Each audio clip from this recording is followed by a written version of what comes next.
okay na ba talaga si Miss Chris Aquino? She's not okay. Siya na nga nagsabi that she's not even yet fit yet to work. But she decided to come out into the open for the very first time after so many years. Years, oo. Yeah. It's her first public appearance. Yeah, this is her first public appearance. Ano, sa People of the Year Awards. No? And it was eksaktong araw yung Feb 25. Feb 25 Yes. na anniversary ng death.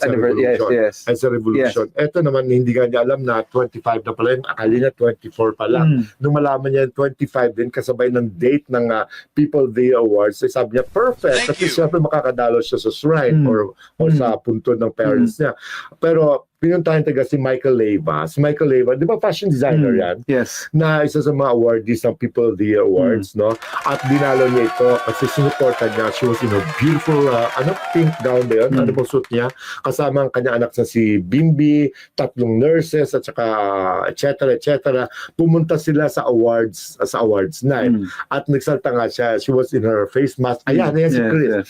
Actually, she's not yet fit. Sinabi niya nahihilo pa nga raw siya Nahihilo-hilo pa siya. Pero she cannot afford to miss this because eto daw si Michael Leyva for her is her younger brother from a different mom.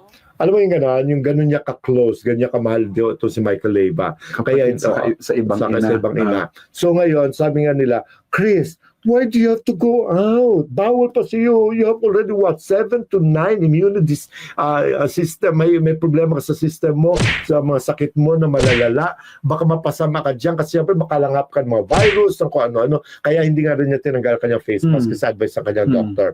Pero mga kaibigan, eto lang. Totoo yan. Bawal talaga kay Chris, no? Bawal talaga kay Chris ang umalis. Kailangan talaga niya mapagaling. Complete, not really bed rest, no? But kailangan siya to take care of herself.